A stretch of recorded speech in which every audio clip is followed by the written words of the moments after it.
صبح ساعت 7:20 سنه 3 سپتامبر شهر خوجند ایستگاه مرکزی اونیورماگ مشاهده 20 دقیقه‌ای گروه کاری از حالت نگران کننده داخل اتوبوس و میکرواتوبوس ها معین ساخت که وضعیت متشنج است. مثلا در ایستگاه اونیورماگ از یک میکرواتوبوس خط سیری رقمی 100 12 نفر مسافران فرآمدند. داخل نقلیات جمعیتی باز هم پر از مسافران باقی میماند. پس رعایت مسافه اجتماعی چی می شود؟ این در حالی است که قسمت بیشتری مسافران خط سیر نقاب ندارند. چون این حالت را همه روزه مشاهده کردن ممکن است، به خصوص در وقت شدتناکی بلند، یعنی صبح، نصف روزی و بیگاه. وضعیت همانا بی تغییر مانده ایستاده است.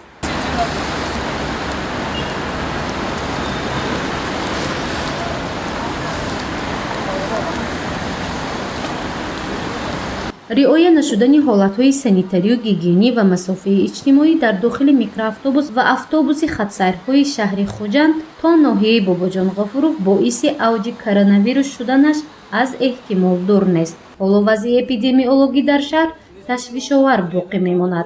نوبسته از گذراندن ریدهای مخصوص از جانب مقامات محلی، مرکز نظارت دولتی و سانیتری و اپیدمیولوژی در همجایگی با کارمندان بازرسی دولتی اتومبیلی وضع همانا خطرناک باقی میماند. دوامناکی رعایت قاعده‌های بهداشتی همگی 2 ساعت بوده، آن هم در رفت ریدهای مخصوص یک جایه و مشاهده میرسد. بعد رفتن کارمندان نهادهای بالا ذکر شده حالت دوباره نگران کننده می شود.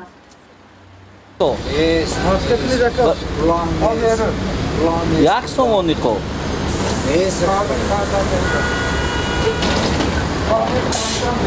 نمو نکشوی و بیدی خوب نگیری رفشه بیدی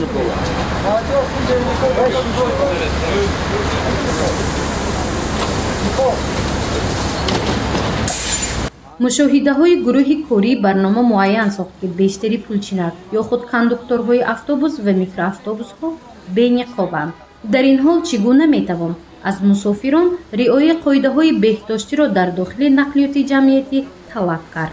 تحلیل و مشاهده های تنها یک صبح کاری نشان داد که در داخل یک اتوبوس تا 70 نفر مسافر سوار بوده، تقریبا 30 نفری آنها بی‌نقابند.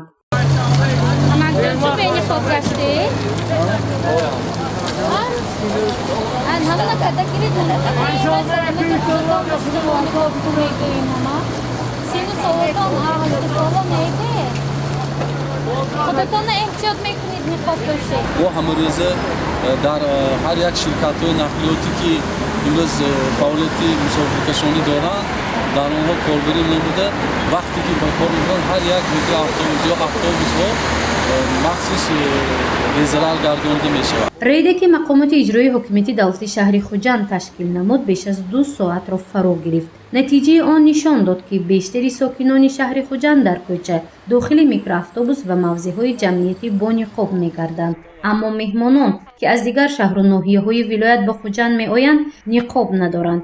این حالت باعث نگرانی کارمندان مرکز نظارت دولتی و سانیتری اپیدمیولوژی شهر خوجند گردید.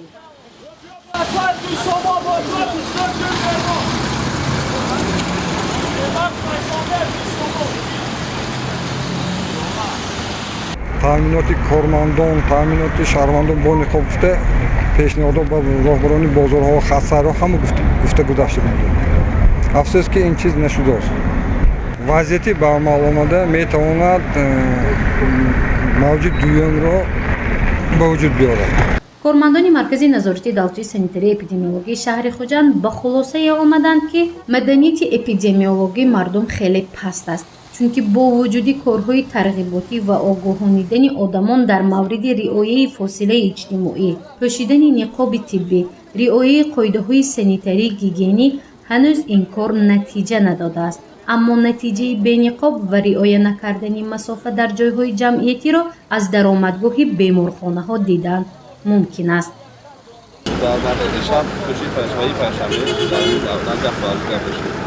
چی گفتید برای نقابی حمایتشون گفتید برای فعالیتی گفتید برای مردم فایده‌آور است.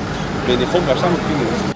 تنها 3 ایستگاه اساسی شهر خوجند، ایستگاه موضع پنجشنبه، اونیورماگ ва роҳи абрешим 30 дақиқагӣ назорат карда шуд. Сокинони бениқобро огоҳ намуданд то ниқоби муҳофизатӣ дошта бошанду саломатии худ ва атрофиёнро зери хатар нагузоранд. бо вуҷуди таъкиди чанд карата мардум, хусусан меҳмонон, нисбати қоидаҳои санитарӣ аҳамияти ҷиддӣ намедиҳанд. дар маҷмӯъ вазъ нигаронкунанда аст. ҳар як сохтор вазифаи худашро дорад, аз ҷумла аз тарафи бахш ва кормандони мақомотҳои дахлдоре ки вобаста соҳаи нақлиёт бо масалан чунон ки дидозед ҳам дар микроавтобусҳо ҳам автобусҳо рекламаҳое ки бениқоб савор шудан ман аст ё ҳаст ҳамашанда безарар гардонида мешавад. дуюм масъала мо ҳар як ронанда ҳар як кондукторро ки имрӯз фаъолият мебаранд ташвиқот гузарондагӣ фаҳмонда додаи ки ҳам масофаро риоя кунанд, ҳам бениқоб нашинанд. лекин аз тарафи шаҳрвандон ҳам мешавад ки бемасъулиятӣ зоҳир менамоянд, бениқоб мекарданд ё бениқоб фаромӯш мекунанд. мо мана тасмим гирифтем ки ҳозир манавин Хасаир Тоғафурова, Асхуҷан Тоғафурова кормандони корхонаи давлати коммуналии нақлиёти мусофиркушони шаҳри Хужанда вобаста кардагӣ ба ҳар як изгоҳҳое ки дар он ҷо мардум бисёртар, аз ҷумла изгоҳи Панҷшанбе, Авеста ё бозори Сомон ё бозори фаровони Нои Бобоҷон Ғафуров бо кормандон мондае ки ташвиқот барад ки бениқоб нашинанд, фосилаи мобайни шаҳрванду мусофирот риоя кунанд. вазъи эпидемиологӣ дар шаҳри Хуҷанд ташвишовар аст. барои пешгирӣ намуда рейдҳои ташкилшуда натиҷаи дилхоҳ надода истодааст. аз ин рӯ мақомотҳои дахлдор, ситоди шаҳрӣ оид ба пешгирии коронавирус, масъулини бозрасии давлатии автомобилӣ, кормандони хадамоти давлатии назорат ва танзими ҳаракат дар роҳ бояд чораҳои ҷиддӣ андешанд. махсусан субҳ, нисфирӯзӣ ва бегоҳ дар ҳар як истгоҳ истода савор шудани мусофирон ба микроавтобус ва автобусҳоро зери назорат бигиранд то масофаи иҷтимоӣ риоя шаваду сокинон бо ниқоб гарданд. дар акси ҳол вазъият дар шаҳри Хуҷанд бетағйир боқӣ хоҳад монд, мегӯянд масъулон. гузориши Мафнушкур ва Наимҷон Айбов барои барномаи иттилоотии Хабар.